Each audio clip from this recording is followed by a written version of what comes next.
Começando agora mais um episódio do podcast Motor do Mundo. Eu sou Marcelo Barros e hoje a gente vai falar sobre MotoGP, fazer uma retrospectiva de tudo o que aconteceu na temporada 2020 e eu conto com a ajuda do Gabriel Carvalho, motojornalista, um viciado aí em motos como a gente, e ele sabe muito de MotoGP. Confere aí que essa conversa ficou bem legal.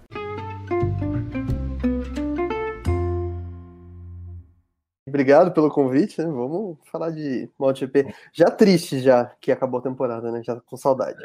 A gente fica meio nostálgico, né? A gente que gosta muito, a gente, porra, tá acabando. E foi bem emocionante, né? Eu sei que você também assiste pelo VideoPass e a gente viu ali um monte de homenagens para todos os funcionários que trabalharam. A gente viu uma lista ali, parecia fim do filme do Vingadores, né? De tanto profissional envolvido, né? É incrível o que eles conseguiram fazer esse ano, né? Com tantos desafios aí, né? E é incrível. O show não é à toa que, para mim, pelo menos, é o maior show aí de moto que tem no planeta, né? Foi um ano diferente, mas a Dorna conseguiu, no fim das contas, organizar o campeonato.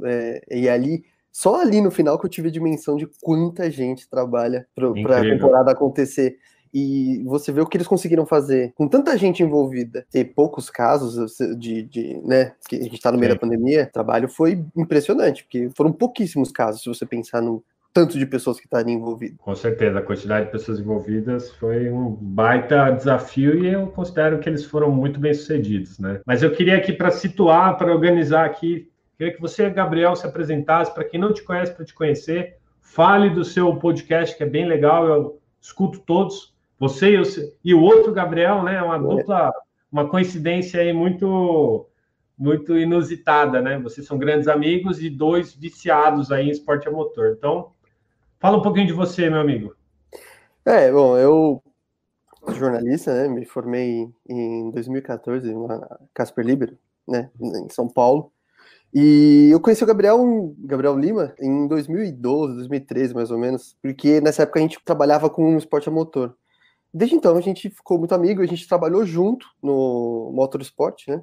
Que tem a edição brasileira aqui, que é um dos maiores sites de esporte a motor do mundo. E nesse ano a gente decidiu, a gente bateu um papo e falou, vamos criar o podcast? E aí surgiu o Full Gas Podcast. Como você disse, eu sou motojornalista, né? Trabalho no moto.com.br. A minha vida hoje é totalmente virada para moto, né? Eu sempre gostei de corrida, sempre, desde de criança, tá? É uma coisa que vem lá de trás. Eu acompanhava muito Fórmula 1, como toda criança que nasceu na época da Ayrton Senna, né? Vidrado em Fórmula 1, mas também acompanhava moto velocidade desde de criança.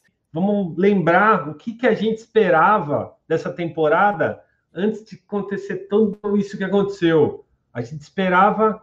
Eu, pelo menos, vou falar aqui o que eu esperava. Eu esperava que o Marc Marquez ganhasse o 9º título mundial, o que ia fazer com que ele ficasse ali empatado com o Valentino Rossi. Tem a treta deles toda de não é, quem tá errado, quem tá certo. Eles têm uma competitividade aí meio intensa, eu diria.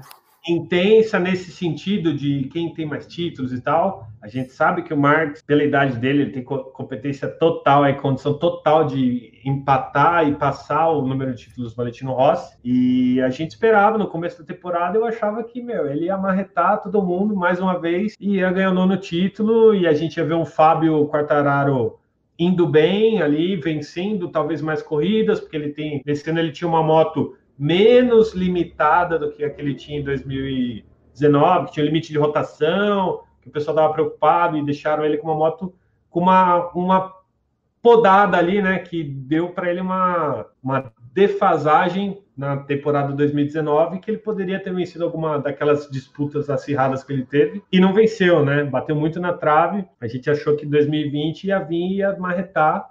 Começou a temporada lá, né, com 2 vitórias ali, corridas perfeitas, e aí desandou, né? Aí o caldo desandou, né? E desandou muito. Eu diria quais eram as suas expectativas? Conta para mim. Eu esperava um Marc Marquez forte, mas eu esperava um Marc Marquez com dificuldades, porque se a gente voltar lá para a temporada, lá no Catar, lá na Malásia, antes da pandemia tomar conta do planeta, a Honda teve muitas dificuldades na pré-temporada. O Marquez não se encontrou Não só o Marques, né? A Honda não se encontrou. E tanto que no último dia de teste no Qatar, o Marques usou a moto do Nakagami para andar lá. Pegou a moto 2019 para ver para comparar, né? E entender o que tinha de errado na moto 2020, porque a moto 2020 não tinha nascido bem.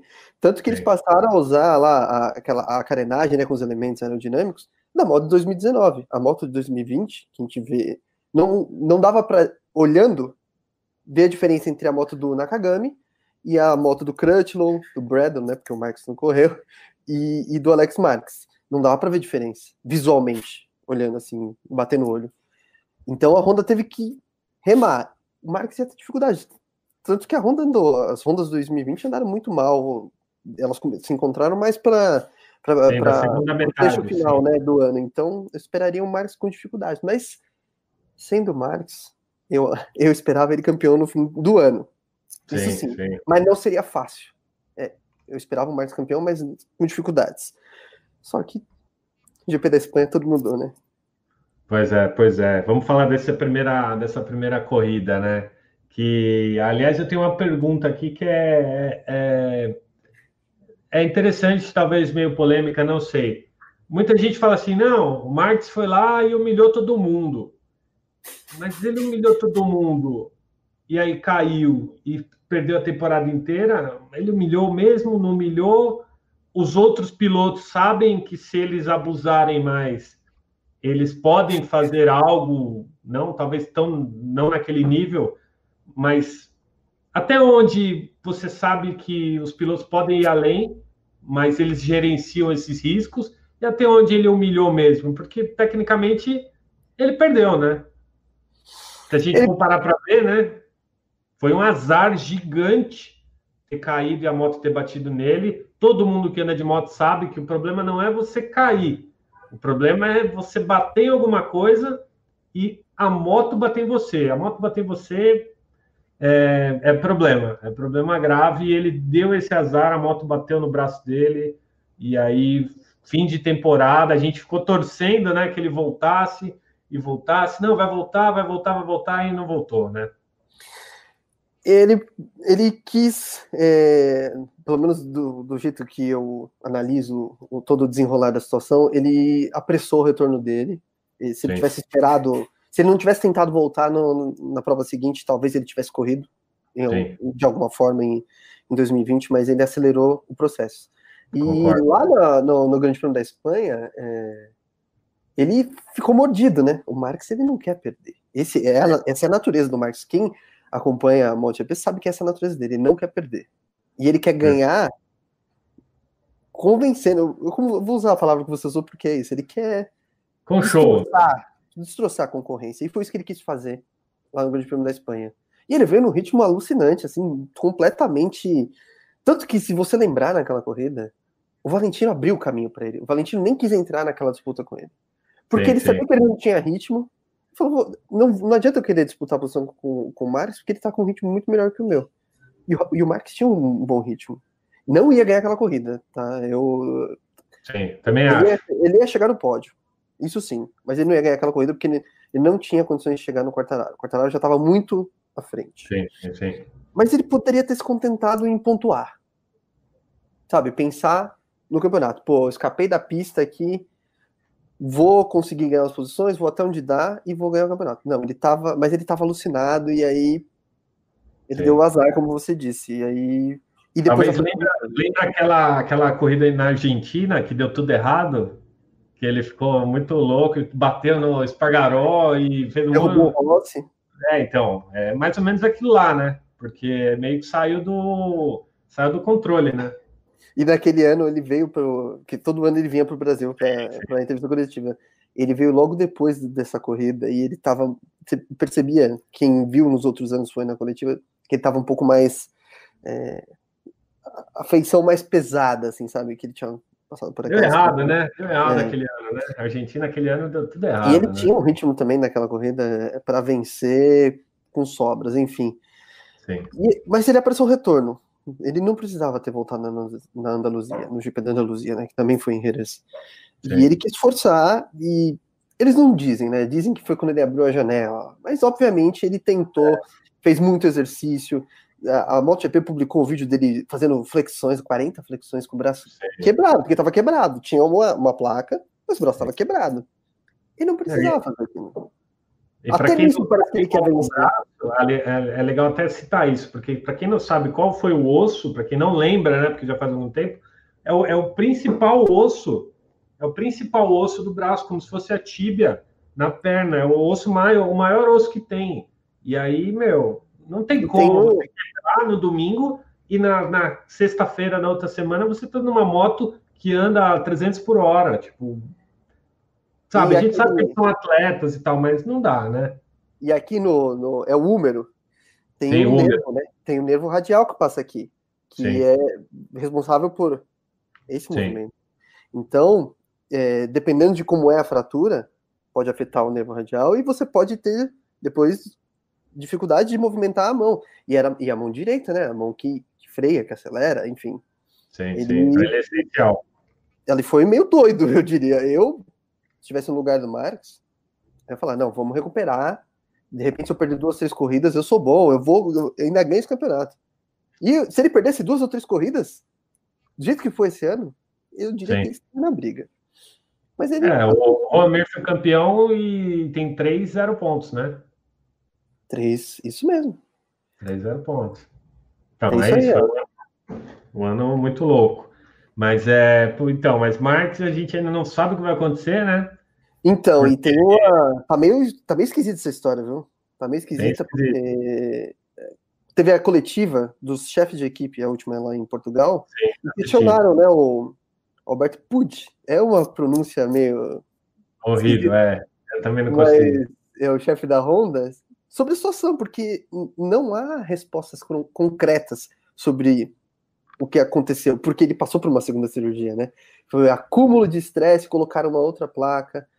Enfim, tem um podcast do portal The Race, que é um portal britânico, que é do Simon Patterson, que é um setorista, acompanha a MotoGP, e fala que a situação do Marques não é nada boa, assim, o que dizem, e que ele pode precisar de uma terceira cirurgia. Que vai ser sério, né? E se ele precisar de uma terceira cirurgia, ele perde o início da temporada, pelo que estão falando. Então a gente, assim, tem que esperar, lógico, algum pronunciamento oficial por parte da Honda. O que a gente viu dele, acho que foi uma entrevista que ele gravou com a própria Honda, né, com a equipe lá oficial, que ele estava muito magro, ele perdeu muita massa muscular nesse período. Então, tem todo um processo de recuperação, até ele voltar ao ritmo, não sei. E se precisar da terceira cirurgia, vai complicar. Vamos torcer para que não precise, né? Porque a gente que gosta muito de esporte a motor, a gente sabe que os pilotos estão arriscando a vida ali, né? Então a gente só pode desejar aí que o melhor aconteça para ele, que ele volte para a pista, tão competitivo quanto antes, tão mordido quanto antes, ou com um mindset, não sei. Vamos ver aí. Mas Marc Marques, infelizmente, foi no primeiro ato, ele já saiu do jogo e aí deixou o campo aberto para um novo campeão, né? E aí virou essa corrida maluca, né? De todo mundo querendo ser campeão, ninguém querendo ser campeão, a gente tentando encontrar um padrão ali. Não, esse cara acho que vai ganhar, hein? E aí errava e o outro errava. E que loucura, né?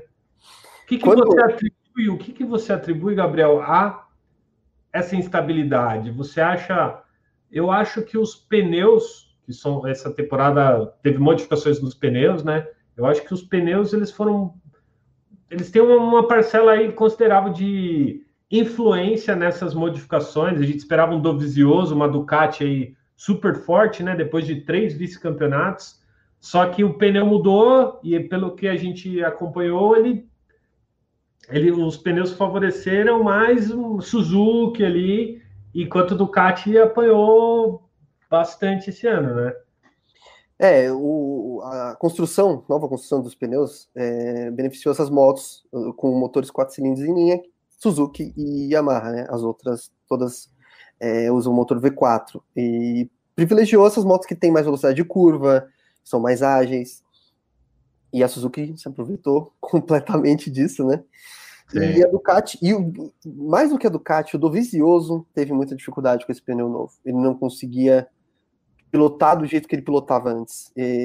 Foi difícil para ele se adaptar. E a gente está falando aqui, então ele é ruim. Não, a gente está falando de milésimos. E quando você pensa na corrida, porque uma volta, às vezes o cara acerta, uma volta de classificação. Mas no que eles chamam de long run, né, na corrida, ser constante ali e ser rápido, era muito mais difícil. Tudo bem que o Dovizioso apanhou muito em classificação também, mas foi difícil para ele. Mudou para ele. Outros pilotos que conseguiam carregar um pouco mais de velocidade em curva andaram melhor em alguns momentos, tipo, como, por exemplo, o Pecco. Ele conseguiu andar bem lá em Misano, por exemplo. Mas o Miller foi muito... Apesar de o Miller ter terminado atrás do campeonato, do Dovizioso no campeonato, ele foi, para mim, muito mais... apareceu muito mais à frente. Que ele teve alguns abandonos e tal, mas ele andou melhor para mim que o Dovizioso no geral. Não, eu também acho, com certeza. Jack Miller foi para mim o destaque da Ducati aí do ano, né? Porque se a gente, em teoria, a Ducati teve um prejuízo com o novo pneu, a gente viu um Jack Miller que conseguiu se adaptar muito melhor do que os outros pilotos, né? Da Ducati, no caso, falando aqui específico da Ducati. A gente viu o Bagnaia se destacar em alguns momentos e aí caiu de rendimento, teve lesão, foi um ano bem complicado para ele. A gente viu até o Zarco aí, que renasceu das cinzas, né? Se envolveu lá naquele acidente seríssimo lá na Áustria. Mas, a gente pensar que foi um cara que pediu demissão de uma equipe oficial no meio da temporada, tipo, pediu para sair, e a gente falou, acabou a carreira do cara, né? E aí ele conseguiu uma oportunidade de correr na Ducati na última equipe lá, né, na Sponsorama, e conseguiu aí algum protagonismo. Então foi um ano meio maluco, assim, a Ducati, tanto que ela ganhou o Mundial de Construtores, né? Pela primeira vez desde 2007, que foi aquela campanha do Casey Stoner lá. Sim. Então, assim, e o famoso exército de um homem só, né? Também o Stoner, né? Naquela época. Como o Marques ano passado, né? Que o Lorenzo fez 28 pontos, uma coisa assim, enfim. Foi um ano esquisito para a Ducati, mas os caras terminaram como campeão nos construtores. E o Bagnaia, ele terminou 5 corridas esse ano só. Sim. 1, 2, 3, 4, 5 corridas. É muito... E mesmo assim, ele foi para a equipe oficial. Sim. Porque eu vejo ele como um talento. Eu acredito que ele tem muito talento. Ele só precisa ser mais consistente. O que o Miller também tinha. E esse ano ele conseguiu encaixar mais. Então, a Ducati tem bons valores. Vamos ver se eles vão encaixar. O Miller eu acho que tá mais pronto, digamos assim. Mas eu também achava que o Quartararo estava pronto esse ano. Pois é. Então, e aí onde eu queria entrar, a gente comentou um pouco de Ducati aqui, que teve problema com os pneus, Dovizioso a gente esperava também, a gente achou, o Marques saiu, o Dovizioso vai marretar, né? Só que não aconteceu, né? E aí a gente viu ele pedindo aí para sair também, né? Muita gente fala que ele saiu da Ducati, mas na verdade ele pediu para sair, né? Porque ele não aceitou as condições que foram impostas, ele poderia ter renovado o contrato, mas talvez ganhando menos do que ele estava ganhando, e ele já estava meio de saco cheio do que estava acontecendo, e aí ele que pediu para sair, né? Ele falou, não, para mim isso aqui não tá legal, eu vou embora. Então, a gente viu aí a Ducati sofrer um pouco esse ano, os 2 pilotos da equipe oficial saíram, né? Porque o Dovizioso saiu, vai ficar um ano aí pensando na vida, e o Petrucci saiu também, né? Ele foi o primeiro que ganhou ali Ele foi saído, né? O Petrucci, né? Porque o Dall'Iner chegou para ele e falou, não, eu vi uma declaração recente dele, que ele se sentiu um perdedor. Então.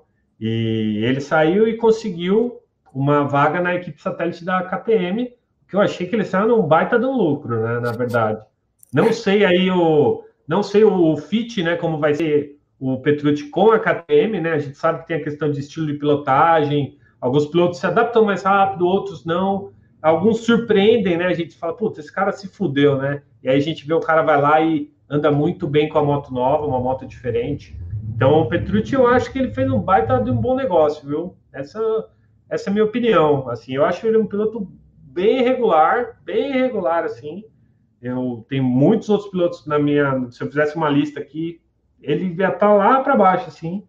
Mas eu acho que, nessas mudanças, foram o quê? 12 mudanças de pilotos da temporada. Acho que em torno de 12 pilotos mudaram ou de equipe, ou saíram, ou viraram piloto de teste. Foi muita mudança nessa temporada, né?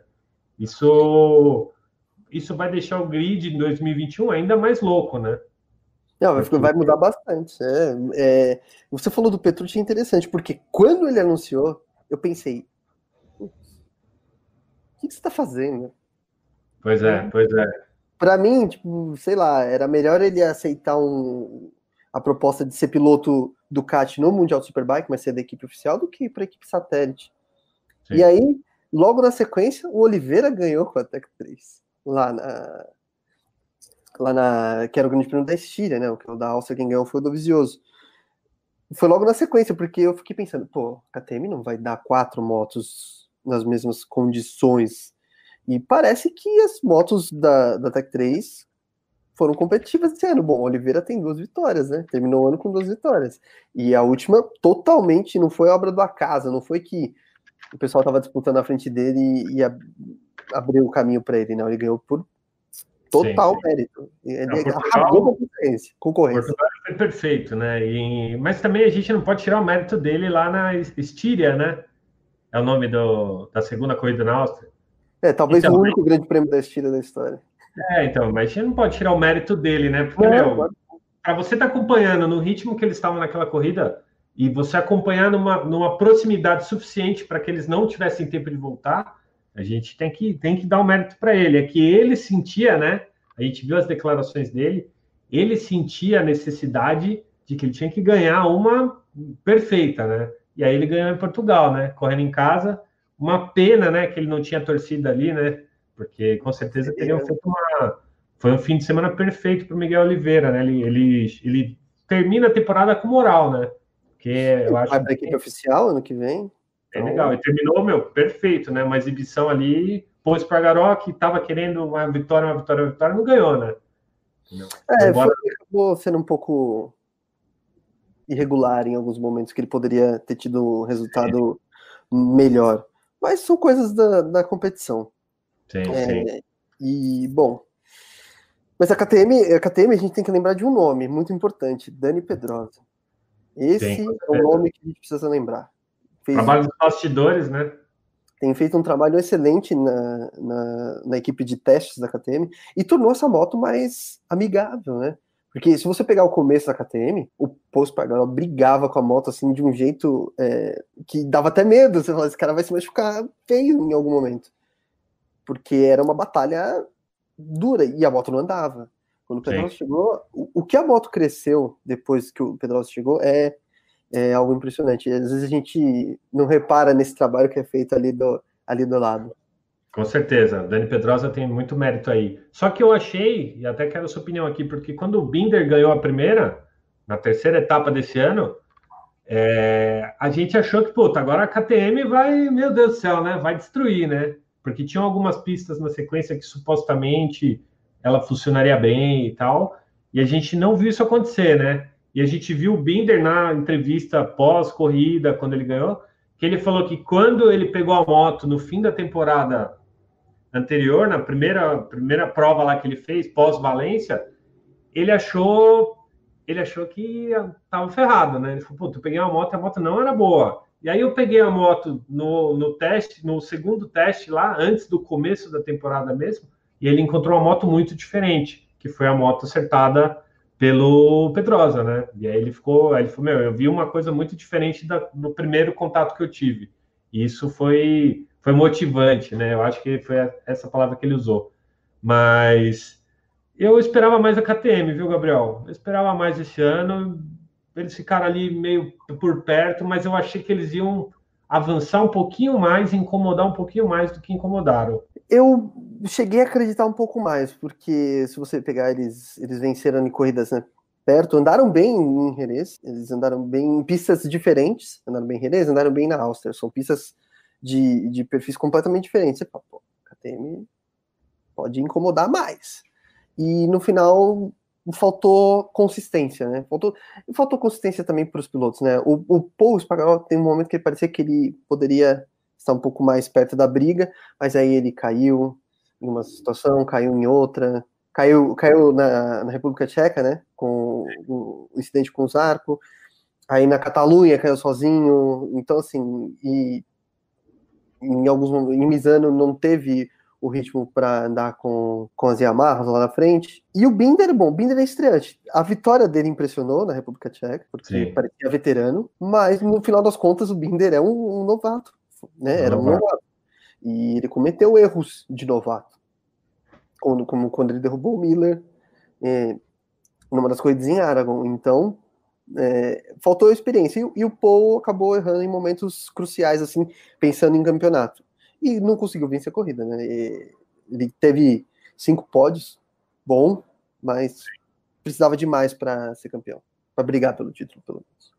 Com certeza. Mas vamos falar de Yamaha agora, antes da gente chegar na Suzuki, que eu acho que foi a surpresa aí, o grande destaque da temporada, não à toa, né? Que foi o piloto vencedor da Suzuki. Mas vamos falar agora um pouquinho de Yamaha, de tudo que aconteceu com a Yamaha, que a gente tinha a expectativa ali de que o Fábio ia, assim que a gente teve a notícia que o Marcos estava fora, a gente teve aquela, agora então o Fábio vai vir e vai dominar tudo, e ainda depois de 2 vitórias incontestáveis, né, nas 2 primeiras corridas em Jerez. E aí, cara, Yamaha, os caras dos bastidores erraram a mão ali, passou do ponto o bolo ali, o que aconteceu, cara? Tipo...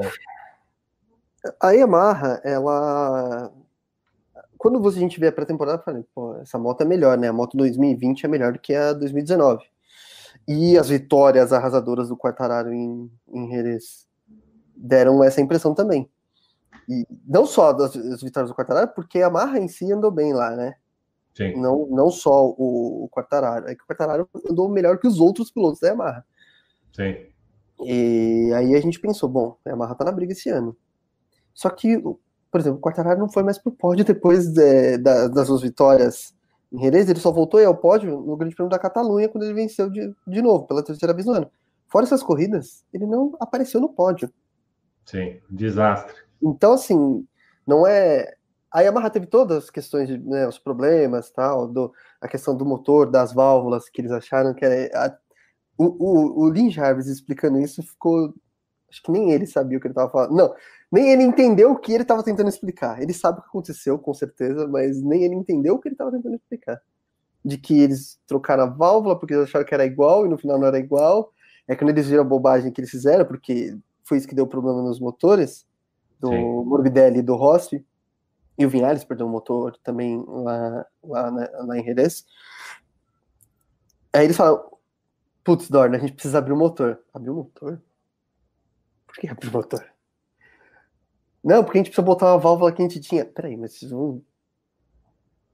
E aí eles viram a bobagem que eles fizeram. E aí eles perderam... E acho que a punição ficou barata, porque... Não sei se você vai concordar comigo até, ou quem tá vendo a gente vai concordar, mas o Quartararo venceu corridas com uma moto que estava fora do que o regulamento indica. Sim, mas ele não sabia, não tem culpa. Mas ele andou com uma moto que estava fora do regulamento. Ou ele ganhou correndo com as pernas a corrida? Não. Então, a punição ficou barata. Os pilotos deveriam ter perdido os pontos nas corridas que eles disputaram com essas motos, com os motores, né, que estavam fora do regulamento. Então, e a Yamaha foi a moto que mais venceu esse ano. E os caras não foram campeões. É incrível, né? É incrível. É um ano que o Henrique comentou aqui, com certeza, passaram um pano para a Yamaha. Eu comentei isso quando eu soube na notícia, eu fiz um videozinho na mesma hora e é ruim, na verdade, né? Eu acho que isso é ruim para o esporte, porque você abre um precedente ruim, né? Quando agora uma outra equipe pode pegar, mexer alguma coisa na moto, até porque a gente tem, com essa questão de pandemia, os motores estão travados para desenvolvimento, só o da Aprilia que pode, né? Ou nem a Aprilia? Só a Aprilia, né? Pode. A Aprilia pode, porque ainda tem... A BM perdeu esse ano. Ele perdeu essa concessão, né? O que eles chamam de concessão. É isso. E aí os motores, eles fizeram um acordo para quem está assistindo, para entender, eles fizeram um acordo para reduzir os custos, né, com pandemia, crise e tal. Eles falaram, não vamos mexer nos motores, todas as marcas entraram em acordo, claro, não vamos poder mexer nos motores nas temporadas 2020 e 2021. Ou seja, o mesmo motor que começou 2020 só vai ser modificado, só vai ser colocado um motor diferente na moto que está lá para correr só na temporada 2022, na pré-temporada, quando acabar a temporada 2021, aí que vai ser poder usar um motor diferente. E isso é um problema, né? Quem estava com motor bom, tranquilo. Só que a gente tem a Yamaha que tinha um problema de velocidade final, ainda tem esse problema, né? Não é que tinha um problema de velocidade final, ela anda menos do que as outras motos. Então, em circuitos que tem longas retas, ela fica para trás, os caras passam mesmo. A gente viu, eu não sei se você lembra, foi uma das corridas na Áustria, que no finalzinho assim, o Fábio passou o Petrucci, e aí o Petrucci pegou, deu mão e foi embora. E aí ele bate assim no guidão, tipo, puto, porque tá além do que ele pode fazer, né? Ele tem uma moto, eu acho que é em torno de 12 km por hora de final, tava dando uma diferença em uma das corridas, tipo, que o Morbidelli e o Miller, tipo, o Morbidelli tava andando, tinha velocidade máxima 12 km abaixo. É uma diferencinha considerável aí, pensando que cada milissegundo ali representa uma pole e representa lugares no pódio, né? Cara, e os caras agora vão ficar mais um ano, né? Você assistiu a coletiva dos chefes de equipe, né? O Lin Jarvis, ele comentou lá, eu até coloquei no meu stories isso, né, no dia. Ele comentou, ele falou, a gente não pode mexer no motor, né? A treta das válvulas já foi, né? Tipo, trocaram material, foram para lá, foram para cá, foram punidos e já é assunto encerrado. Mas eles não podem modificar nada do motor, né? De questão de ganhar mais desempenho, de ter mais potência ali de reta, para ser mais competitivo com o Honda, que anda muito forte, a gente sabe, melhorou muito nos últimos anos esse quesito. Antes o Marques tirava no braço ali, né? Para não perder do Dovizioso. E a Ducati continua forte, Suzuki está mais rápida do que a Yamaha. Então, eles têm um ano aí que vai ser bem desafiador nesse sentido, porque eles têm um motor mais limitado. Eu não sei se é o mais limitado, mas eu acho que das equipes de topo ali em cima, eles estão um passo atrás. E o Lin Jarvis sabe disso, né? Então, é mais uma temporada que a gente viu o Maverick Viñales, né? Ele falou, minha pior temporada da vida, assim, desde quando eu era criancinha lá atrás, e eu não quero mais falar de moto esse ano, só quero curtir minhas férias, né? Tipo, ficou puto, porque a gente sabe que tem uns pilotos que são irregulares e tudo mais, mas a gente tem um problema da ferramenta, né? Tipo, quando você tem um profissional mediano e você dá uma ferramenta boa, você vai ter um melhor resultado do que um profissional mediano e uma ferramenta meia boca, né? Entendeu? Indo muito além aqui, claro, né? Não é a moto é boa. A gente tem a Aprilia aí que tá apanhando ainda, desenvolvendo. E a equipe, é uma das maiores equipes do Mundial, né, Yamaha? Que é o que me estranha. Como que uma equipe do tamanho da Yamaha, no Mundial, com Valentino Rossi no box, consegue errar dessa forma, né? E aí entram todos, aí a gente volta lá atrás naquelas questões que envolvem Jorge Lorenzo, e que, até 2016, tipo, 2015, 13, quando o Marques subiu, até 16, quando o Lorenzo saiu, a moto era mais competitiva. Aí de 17 para frente, o que aconteceu? Tipo, eu vi uma declaração do próprio Jorge Lorenzo, que ele falando assim, não é que a moto ficou ruim, é que as outras motos melhoraram mais do que a Yamaha melhorou. O que tecnicamente faz algum sentido, porque a gente sabe que todo mundo quer ser campeão, né? E a gente não quer que o Marques não ganhe só quando ele não está na pista, né? As marcas querem ganhar com ele na pista, né? Eu acho que isso, por mais que o campeonato não perca nenhum mérito, que foi muito falado isso esse ano, né, Gabriel? O Marques não está na pista, então, se ele tivesse, ia marretar. Tá, só que ninguém sequestrou ele, né? O Ramir falou isso 240 vezes, né, nas coletivas. Ninguém sequestrou o Mark Marques, né? O Mark Marques alinhou no grid e errou sozinho e tá fora porque ele errou, né? Não é porque alguém tirou ele de lá, não é porque ele não quis ir, entendeu? Então, o Ramir que ganhou esse campeonato por ser o mais constante e diante de tantas irregularidades, ele tem total mérito pelo que ele fez, né? A gente vê os números de qualificatórios, os números das provas, as corridas como foram competitivas, o cara tem que bater no peito mesmo e falar que é campeão e com todo o mérito, né? A Yamaha, voltando um pouco na Yamaha, ela sempre foi, tradicionalmente, nunca foi uma moto de muita velocidade de reta. Sim. Sempre foi uma moto que ficava um pouco atrás disso, mas sempre foi uma moto de uma ciclística incrível, sempre foi uma moto muito... Tanto que o Lorenzo, que acho que né, recentemente foi o cara que melhor andou com a Yamaha, ele tinha um estilo muito suave, tudo parecia fácil, mas ele andava no trilho, ele conseguia extrair o máximo de velocidade de curva daquelas motos, né? E até o Vinhales falou esses dias, né, que a moto de 2016, quando ele chegou pro primeiro teste com a Yamaha, era a moto de 2016 ainda. Ele falou que foi a melhor Yamaha que ele pilotou e nem ele sabe explicar o que aconteceu. Mas a Yamaha já começou a perder um pouco de 2015 para 2016, quando entrou aquela coisa de eletrônica unificada. Não era mais cada fabricante fazia a sua. Porque até então, Honda e Yamaha estavam muito à frente das outras. Se você pegar 2015, se um dos 4, que eram os pilotos ali oficiais, Marques, Pedrosa, Lorenzo ou Rossi, não chegasse entre os 4 primeiros, era um resultado ruim. Porque os caras estavam muito acima, assim, em termos de equipamento. E 2016 começou a mudar com a unificação da eletrônica, porque a Ducati já usava a eletrônica, ela já usava o fornecedor, então já estava adaptada de certa forma. E aí mudou o pneu, né? Era Bridgestone, agora é Michelin. Então tudo isso foi mudando e as outras, como o Lourenço falou, cresceram mais do que a Yamaha. Faz sentido, né? Esse comentário dele, né? Não é que a Yamaha é que todo mundo evoluiu mais do que a Yamaha evoluiu no mesmo período, né? Eu acho que isso talvez seja uma explicação palpável, né? Pra gente falar, com o tamanho que tem uma equipe Yamaha, e ela só não avançou mais do que as outras, que também estão cada vez maiores, né? Porém, esse ano dava para ganhar. Eu acho que faltou ali também um pouco do material humano, ser um pouco consistente, vai.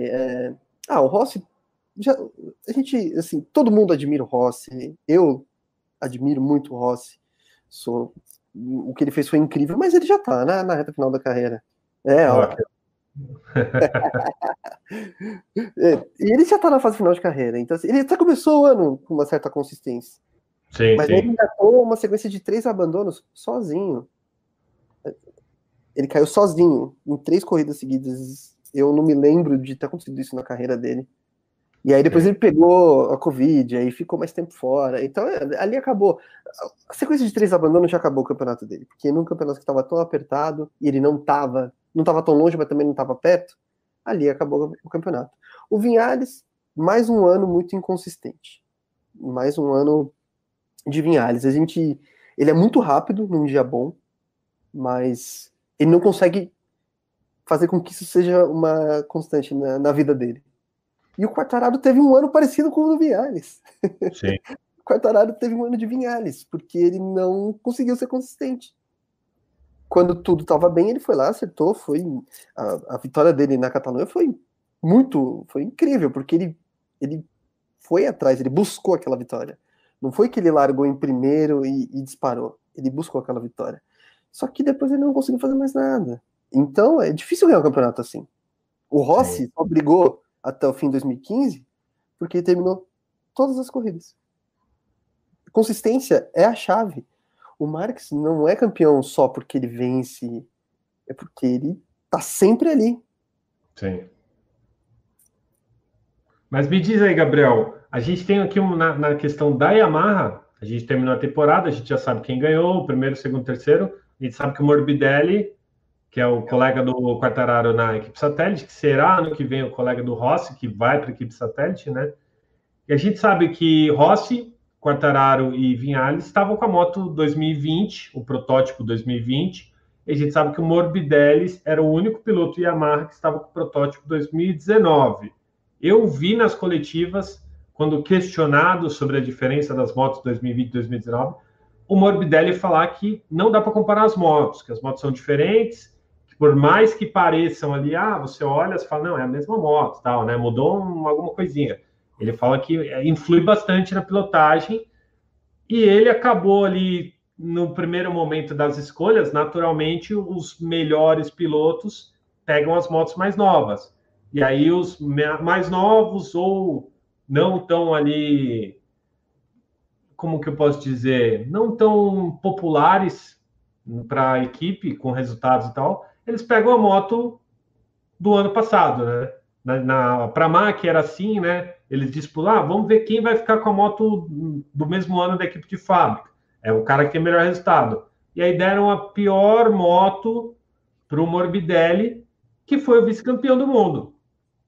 E aí, até onde a moto influenciou nos resultados ruins de Rossi, Viñales e Quartararo, que a gente viu em algum momento o discurso deles muito parecido, assim, em questionamento sobre comportamento da moto, enquanto a gente viu do outro lado o Morbidelli ali curtindo a vida e tendo bons resultados, né? A gente sabe do problema na Áustria lá, que o Zarco bateu nele, ele poderia ter pontuado ali, feito pontos e ter terminado na briga pelo título.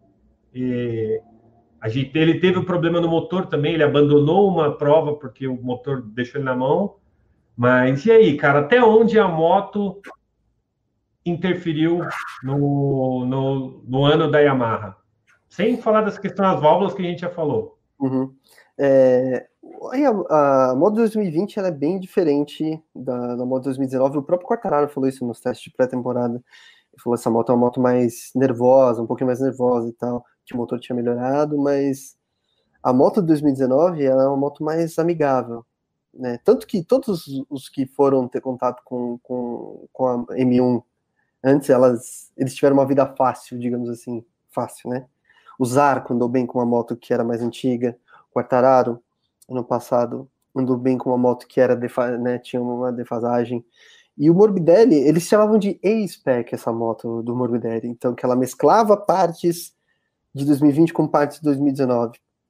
E a carenagem, por exemplo, era 2019. Você olhava para a moto, você via a entrada de ar ali, característica até então das motos da Yamaha. Mas o Morbidelli tem um ponto que ele tem um estilo de pilotagem um pouco mais, acho que vai um pouco mais perto do Lorenzo, que é um estilo de pilotagem mais suave. Sim. E o Viñales e o Quartararo, eles são mais agressivos, e o Rossi também tem um pouco, não tanto quanto o Viñales e o Quartararo, mas não é tão suave quanto o Morbidelli. O Morbidelli deu uma entrevista sobre isso no final do ano passado, e ele falou, eu consigo ser mais agressivo se eu precisar, mas esse é meu estilo e tal. Mas acho que o grande trunfo do Morbidelli, mais uma vez a gente vai para os bastidores, tá no senhor Ramon Forcada, que é o chefe de mecânicos dele. Que o Viñales dispensou, tá? É bom que se diga. O Viñales não quis o Forcada. Forcada foi trabalhar com o Morbidelli. E o Forcada fez um trabalho incrível com o Morbidelli esse ano. Ano passado, eu vou tentar ser mais breve aqui, mas eu tenho que dar esse ponto que é importante. Dentro do pacote do Videopass entrou uma minissérie de 5 episódios, você chegou a ver da equipe Petronas, da equipe SRT. Sim. E lá explica, porque o ano passado o nome dele ele teve dificuldade. Ele vinha de andar, né, que ele estava na marca VDS, que ainda estava na MotoGP, ele andava com uma Honda Satélite, que é uma moto completamente diferente, né? Então quando ele chegou, ele teve dificuldade para se adaptar. E aí tem um trecho de um dos episódios em que o Forcada fala, o problema, não é a moto não é um problema, o Morbidelli precisa se adaptar a essa moto. Então, assim, eles fizeram mudanças e o próprio Morbidelli falou, né, que ele se tornou um cara mais sério, mas ele focou um pouco mais, isso é importante também. Sim. Ele sentiu o ano passado, com certeza. Porque ele começou o ano com um status melhor do que o do Quartararo, e o Quartararo passou por cima dele com um desempenho melhor. Sim. Então, esse ano ele falou, o que eu preciso fazer? Né? Provavelmente foi essa mudança interna nele que eu preciso fazer para andar melhor.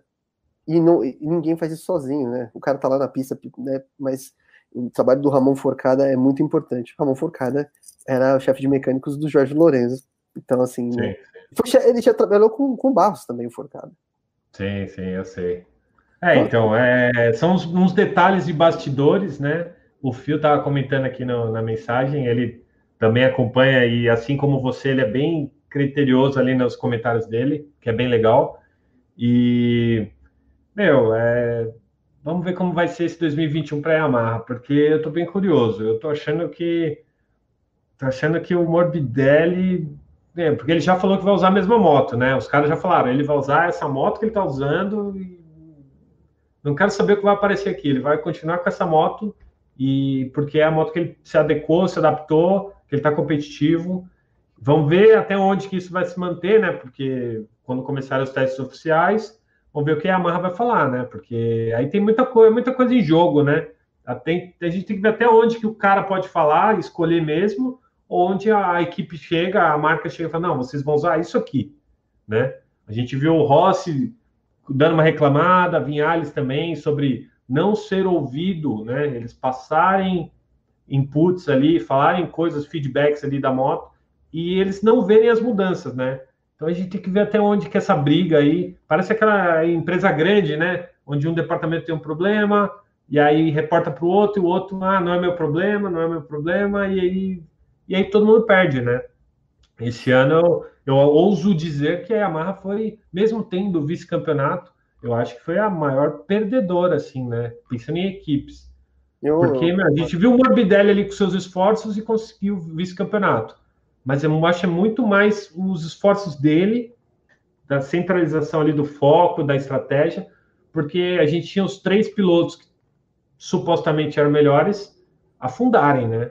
Eles literalmente afundaram, né? E tanto que se você pegar a classificação entre equipes, a equipe oficial da Yamaha, equipe, né? Foi a 6ª colocada. Em equipe, tá? Em campeonato de construtores, a Yamaha ficou em 2º. Mas o campeonato de equipes, a equipe oficial da Yamaha foi a 6ª. A equipe satélite foi a 2ª. Então, tem muita coisa que precisa ser feita ali de reajuste interno, porque é o que você falou, o Rossi deu uma entrevista e falou, a gente dá input, mas parece que os caras do Japão fazem o que eles querem, então assim, falta uma comunicação, quem sabe, né, com a nova equipe de testes aí, eu já vou jogar aqui a lenha na fogueira, com o Cal Crutchlow, as coisas melhorem, porque, olha, esse ano, tudo bem, a pandemia atrapalhou, claro, mas esse ano, até isso ficou meio esquisito, né, essa questão da equipe de testes. Sim, pois é, que aí pegaram o Jorge Lorenzo, que supostamente ia dar um resultado, e colocaram o cara na pista 2 dias, né? Isso é outra coisa que eu não consigo criar uma linha de raciocínio aqui para comentar, porque você precisa que alguém trabalhe, você tem que chamar o cara e falar, vamos trabalhar. E aí não faz sentido, entendeu? Se você não chama o cara, ele não vai trabalhar, não tem como. E eu não sei. E a gente espera que em 2021 essa coisa melhore, essa fase melhore, que os pilotos consigam ir mais para a pista, que o Cal Crutchlow tenha condições de trabalhar, né? Isso é muito importante, porque se acontecer a mesma coisa de ter um teste no começo do ano, um teste no fim do ano, não adianta nada. A diferença é que ele ficou um ano aí, ele vem de um ano de competição e vai estar mais quente, né? Do que o Jorge Lorenzo que estava um ano parado já, né?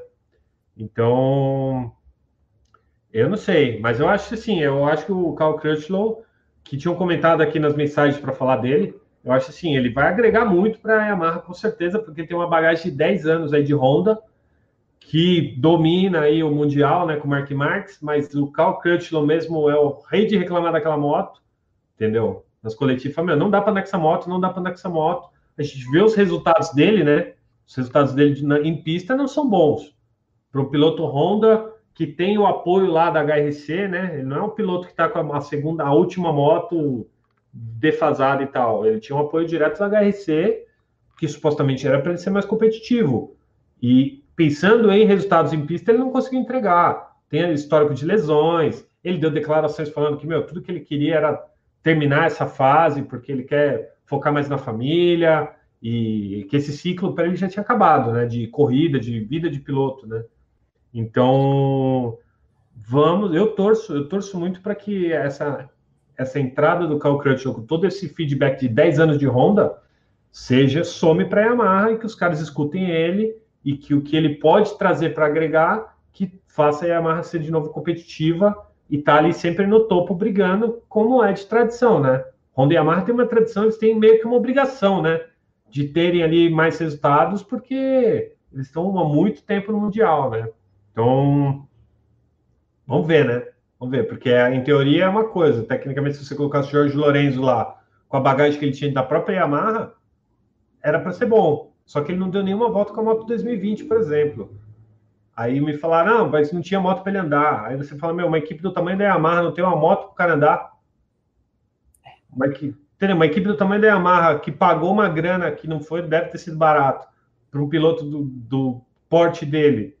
Não tem como montar uma moto, sabe? Eu não consigo, Gabriel, eu não consigo entender isso. E eu sou muito fã do Jorge Lorenzo, você sabe disso. E eu sou muito fã da Yamaha lá no MotoGP, mas o que aconteceu esse ano? Eu não sei. Ninguém sabe explicar essa questão dos testes. Porque, assim, nada estava programado, então, sei lá, o Lorenzo também, se não tem nada programado, vou ficar aqui, né? Vou fazer meu... Ele gosta muito de passear e mostra isso, né, nas redes sociais. E aí... Mudou o mindset, né? Mudou o mindset. Eu já ouvi pilotos, assim, de motocross, não de... Piloto brasileiro, assim, em conversas, eu não vou nem citar o nome aqui, mas eu já vi declarações muito parecidas com o que o Lorenzo vive. Talvez até por isso que eu entenda um pouco mais essa realidade dele agora, que ela fala, o cara virou um playboy, não sei o quê. Só que todos ganham muito dinheiro no Mundial, entendeu? Não tem ali, o Tito Rabat pagava para correr. Mas para pagar para correr é muita grana. Mesmo assim é muita grana, entendeu? E para pagar para correr lá, entendeu? Pensa que você está gastando uma puta grana para você correr. E então, os pilotos, eles abrem muito mão da vida que a gente tem, que a gente pode pegar e falar, vou fechar essa live e vou embora, né? Foda-se, né? E eles abrem muito mão da vida para chegarem no nível que eles estão lá hoje. Esse ano, por muitos pilotos deram declarações falando da Covid, que eles tiveram que ter um triplo de cuidado que a gente tem. Não que a gente não se cuide, mas os caras, ele podia perder o Mundial. O Juan Mir podia perder o Mundial se ele pegasse uma Covid ali. Entendeu? Imagina o que seria no 100º ano aí de aniversário o centenário da Suzuki, os caras lá na liderança, e aí chega lá, sei lá, em Valência, ele pegou Covid, 2 rodadas fora. Ele tinha perdido o título. Sim. Entendeu? Então, para eles foi muito estressante. Eu vi várias declarações, você com certeza viu. Então, eu entendo essa parte do lado aí do Jorge Lorenzo, por exemplo, que está vivendo a vida, porque desde criança ele dedicou uma vida toda a esporte. Mas eu volto naquilo lá, trabalho é trabalho. Se os caras falam, mano, você vai trabalhar aqui com a gente, você vai trabalhar, o ano tem 360, você vai trabalhar 200 dias por ano. Se eles fecharam um acordo, ele tem que trabalhar 200 dias, ele vai trabalhar 200 dias. E ele fechou um valor e acabou. Não existe algo além de, não tô afim de trabalhar hoje, sabe? Pô, tá no contrato. Se tá no contrato e ele não respeitou alguma coisa, quebra o contrato. Eu acho que, mais uma vez, né, um ano muito, muito confuso. Muitas questões que eram muito simples ficaram muito confusas. Vamos torcer para o Cal Crutchlow mandar bem, né, ano que vem. Torço por ele. É um piloto aí que vai fazer falta no grid, né, porque é um piloto com muita personalidade. Nas coletivas sempre... Ele meio que deixou o Jack Miller de sucessor dele, né? Eram amigos, assim, próximos, né, dentro do paddock. Vai fazer falta, o Crutchlow vai fazer falta. Não dá para falar que é um piloto ruim, eu acho que nenhum deles está lá. Nenhum, concordo. Eu consigo imaginar como é pilotar uma moto da MotoGP, porque a gente nunca... Isso é um milagre a gente ter acesso a uma moto dessa, mas só de pilotar super esportiva a gente já vê que não é fácil. Sim. Pegar uma super esportiva 1000, você já vê que não é fácil levar ela ao limite. Imagina uma moto dessa. Então, ninguém que tá lá é ruim. Eles sabem alguma coisa, eles sabem fazer alguma coisa. E o Crutchlow, dentro do do que ele tinha a oferecer. Ele fez boas apresentações, tirou um jejum, né, da Grã-Bretanha sem vitórias, quando venceu pela primeira vez. Mas ele, talvez ali nesse tempo de Honda, ele tenha entrado numa moto que só uma pessoa conseguia pilotar. E aí se ele tivesse ficado mais tempo na estrutura da Yamaha, que é uma moto mais amigável, talvez ele tivesse conseguido outros resultados. Talvez. Teve uma passagem de uma temporada pela Ducati que foi, né? Foi muito ruim. Acho que foi confuso, né? Acho que diria que é possível a gente dizer que foi o pior ano dele na MotoGP, assim, em termos. Nada acontecia para ele, sabe? Sim. E aí, em 2015, ele passou a ser piloto aí da LCR. Uma história terminou bem até, vamos dizer assim. Piloto que sofreu muito com contusão, como você disse também. Não é fácil. Mas e aí, vamos falar aqui então agora do reta final, que vamos falar de Suzuki. O que aconteceu? Qual é o mérito da Suzuki de ter sido campeã nesse ano e quase aí conseguiu a tríplice coroa, né? Que na última eles afundaram aí em Portimão, né? Não foram nada bem na última corrida, mas já estavam com o caneco ali, né? O Romer já tinha garantido uma etapa antes, o título de piloto. Ainda bem, porque se tivesse ido para a final, olha a merda que ia ter dado, né? Mas e aí, além dos pneus que a gente já comentou aqui, que deram ali uma melhorada na moto, uma equilibrada, a gente tem uma história bem grande aí, né? A gente tem o David, eu nunca falo o nome dele. Isso, Brivio. Pegou, ele começou lá atrás, chegou lá para onde estão os caminhões? Onde estão as ferramentas? Eu vi o podcast dele, ouvi o podcast dele, né, comentando que, tipo, não tinha nada, né? O cara falou, que caminhão? A gente não tem caminhão, né? A gente não...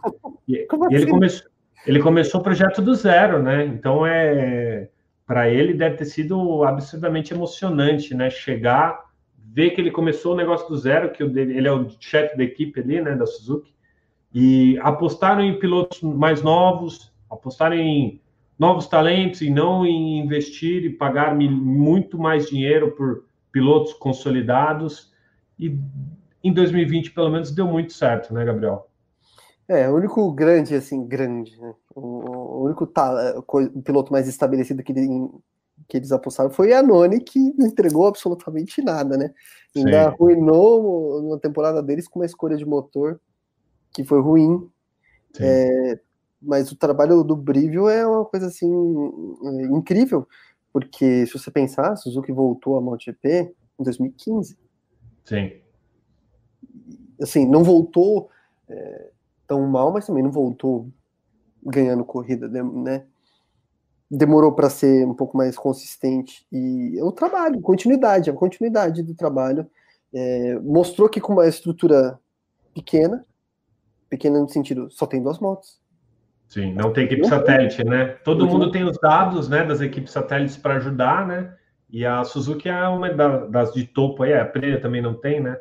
Mas das equipes que estão mais lá no alto, né, mais avançadas, disputando títulos, é a única equipe que não tem uma equipe satélite que a gente sabe que pode ajudar bastante na captação de dados, né? Peraí, essas motos estão indo mal, mas essas duas aqui estão indo bem. Então, peraí, vamos lá no box ver o que está acontecendo. E aí você consegue otimizar ali e melhorar mais rápido, corrigir, né, a rota mais rápido, e eles não têm essa opção, né? Então eles têm mais um motivo, né, para valorizar esse título deles, né? E eles têm um piloto de teste também competente, que é o Sylvain Guintoli, quase não saiu, mas saiu. Foi campeão do mundo no Mundial Superbike, né? Mundial Superbike, então assim, um piloto que dava um feedback consistente para os engenheiros, e eles conseguiram encontrar 2 pilotos muito bons. O Rins é um bom piloto também. Ele sofreu a contusão no início do ano, mas também teve momentos chaves, momentos importantes em que o Rins acabou errando. Que se ele não tivesse abandonado essas corridas, ele poderia ter brigado. Por exemplo, ele caiu sozinho numa das coisas na Áustria. Ele caiu sozinho em Le Mans. E ele estava na corrida da Áustria que ele caiu, ele tinha acabado de assumir a liderança da prova e ele estava com ritmo para vencer. E ele caiu. Então, e na França ele estava lutando pelas primeiras posições. Ele estava ali, segundo, terceiro, brigando o Dovizioso e o Petrucci. O Petrucci acabou vencendo aquela corrida.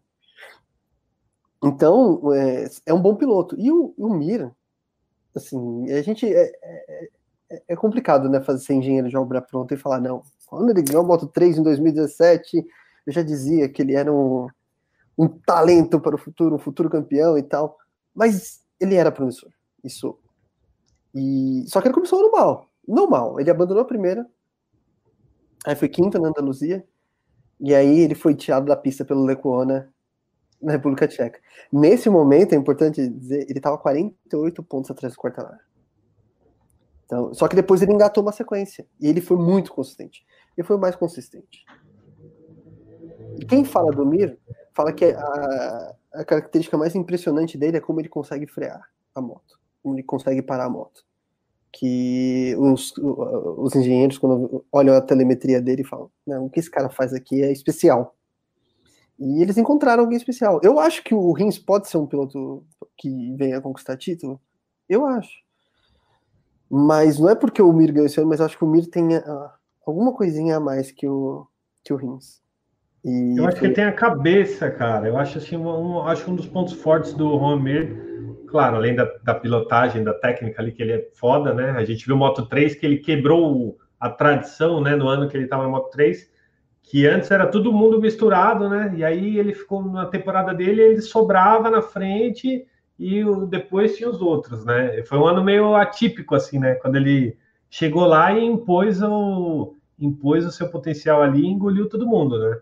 Mas eu acho que uma coisa que eu valorizo bastante no Juan Mir é o mindset dele, a cabeça dele. Você vê nas coletivas que os jornalistas vão lá e sentam a porrada, né? Um monte de pergunta fogueira ali, e ele sempre ali, ó, centrado, reloginho, todas as respostas ali, você vê, pô, faz sentido, faz sentido, faz sentido. E eu acho que esse trabalho, que talvez o Quartararo até deu declarações falando sobre vai trabalhar mais o psicológico, vai fazer um tratamento e tal, e porque ele precisava lidar melhor com o estresse, né, com as situações ali que ele enfrentou e que a gente viu que ele não lidou bem, né, nada bem. E o Juan Mir, eu acho que ele lida muito melhor com essas situações, os desafios, os problemas, pelo menos no que a gente vê nas câmeras, né, nas declarações, do que os outros pilotos. E isso forma, eu acho que dá um poder extra para ele chegar no ano que vem, 2021, com status aí para disputar o título. Não só porque ele foi o campeão, mas porque ele conseguiu mostrar esse ano que ele já se adaptou à MotoGP e ele tem uma mentalidade ali de campeão, no meu entendimento, assim, Gabriel. Ele é esse ponto mental que você destacou é muito visível nele. E na corrida que ele foi campeão, por exemplo, ele, como se diz no futebol, ele correu com o regulamento debaixo do braço. Ele não fez nada mais do que ele precisava. Ele foi administrando a prova e fez o que ele precisava. Ele falou, não preciso me arriscar mais do que isso. Talvez numa situação em disputa com o Mark Marques no cenário, talvez ele tivesse que fazer um pouco mais para ser campeão.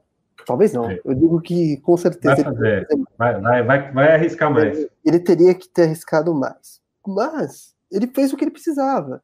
E foi legal que ele ganhou pelo menos uma corrida, né? Porque a gente não queria ver um Alzamora campeão. O Alzamora foi campeão, se eu não estiver errado, foi na 125, não venceu nenhuma corrida. E hoje é o cara que cuida da carreira do Marques, né? Ele é um dos, tá ali na turma que cuida da carreira do Marques. Então foi legal ver o Mir ganhando uma corrida que ele ia ganhar, né, na Estíria, no Grande Prêmio da Estíria, que ele tinha tudo para ganhar se o Viñales não tivesse perdido os freios, aquele acidente assustador, que não aconteceu nada com o Viñales, mas a moto simplesmente foi embora. Aquela seria a primeira vitória se não tivesse acontecido aquele acidente. Então, ele já vinha batendo na trave, né? Já vinha batendo na trave e tudo encaixou, né? Que era o Grande Prêmio da Europa. Primeiro foi o Grande Prêmio da Europa, depois o Grande Prêmio de Valência. E o campeão com todos os méritos. Foi o cara mais consistente, o cara que teve ali no pódio, nas melhores posições, né? Ele venceu uma, mas ele teve algumas vezes em segundo. e estava sempre ali na briga, né? Aquela ultrapassagem em cima do Rossi para conseguir o terceiro lugar no Grande Prêmio de San Marino foi linda, né? Foi linda, foi uma coisa linda. Ele decidido, não é aquela coisa de vou jogar para bater. Ele foi onde dava, foi certinho. Sim. Fez tudo certinho, foi bonito de ver. Bonito de ver. Uma pena para o Rossi, que ia ter um pódio em casa, mas, enfim. Corridas, né? Essas são coisas de corridas, né? Que vem sempre o melhor, né? Uma temporada impressionante do Mir. Tem poucas corridas ainda na MotoGP, né? Segundo ano dele. E já foi campeão. É um cara que pode... E eu diria que a Suzuki tem tudo para estar na briga ano que vem. Não só com o Mir, com o Rins. Como a gente não vai ver mudanças drásticas nas motos, Suzuki mostrou que anda bem em qualquer tipo de pista que está no calendário hoje. Então eu vejo a Suzuki na briga de novo. Pode ficar de olho aí nesses dois, porque vai dar jogo. Diz aí, Gabriel, as suas considerações finais. Deixa aqui mais uma vez meu muito obrigado, porque valeu mesmo aí. Eu que agradeço. Bom, pode, assim que a gente terminar, escutar o Full Gas. É fácil, pesquisa Full Gas Podcast, vai achar rapidinho. Queria falar um pouquinho, rapidinho, porque a gente fica aqui, né? A gente gosta de ver e tal, mas tem muita gente que queria ver um piloto brasileiro, por exemplo, andando lá. A gente viu nas últimas 2 temporadas o Eric andando na Moto E. Não sei ainda se ele vai andar no que vem, não sei o que ele vai fazer em termos internacionais, mas a gente vai ter na Rookies Cup, que é uma categoria abaixo da Moto 3, a categoria de suporte. As corridas são disputadas nas pistas do Mundial de Moto Velocidade. A gente vai ter o Diogo Moreira lá no que vem. O Diogo Moreira, durante muitos anos, ele foi pupilo do Barros. O Barros cuidou muito dele. Esse ano ele disputou campeonato na Europa e ele vai para a Rookies Cup e é um nome para a gente ficar de olho. E o Granado, eu espero que ele consiga alguma coisa lá fora. E basicamente é isso. A gente viu uma temporada de MotoGP bem legal. Da Moto 2 e da Moto 3 também foi legal. E espero que ano que vem seja emocionante de novo. Espero que o Marques volte, mas que seja emocionante. Marques, não ganha tudo, por favor. Vamos ter disputa.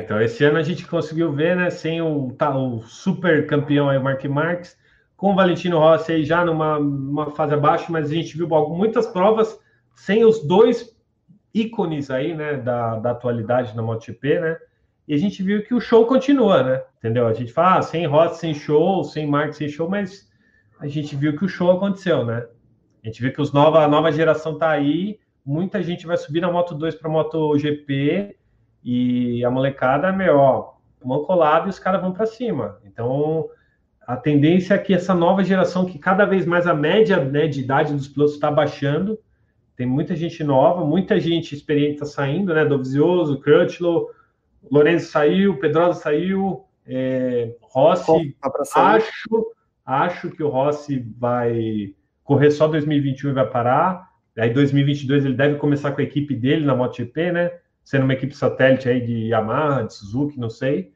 Então ele deve correr ano que vem e parar e assumir o cargo ali de dono de equipe e continuar nos bastidores, né? Então, ano que vem, né? A Luca Marini sobe, né? O irmão dele, meio-irmão dele, enfim. Sim. Bastianini também, que é o campeão, né? Mas a moto do Marini vai ter as cores da equipe do Valentino Rossi. Vão ser motos com cores diferentes. Bastianini, não sei qual vai ser o patrocinador ainda da equipe, mas o Bastianini vai levar uma moto com uma cor e o Luca Marini vai levar a moto com as cores da equipe do Valentino Rossi, com as cores da equipe VR46. Então já pode ser o primeiro passo aí, ó, já tá mostrando a marca, depois ter a equipe. Isso vamos ver, tô curioso para ver esses novatos ano que vem. Bom, então é isso. Algo mais a dizer? Não, agradecer de novo, obrigado por me convidar. Eu tô aqui falando e sorrindo porque esse é um assunto que a gente gosta muito, né, meu amigo? É isso aí. Não, é isso aí. Esse foi mais um episódio do podcast Motor do Mundo. Deixo aqui meu muito obrigado para você que escutou até aqui. Muito obrigado para você que compartilha os episódios com seus amigos. Isso aí me ajuda bastante a fazer essas informações chegarem em mais pessoas. Deixo aqui o convite para você conferir a descrição desse episódio, porque lá sempre tem algum link, seja dos nossos convidados, seja das nossas outras redes, para você conhecer mais e seguir acelerando com a gente. Valeu!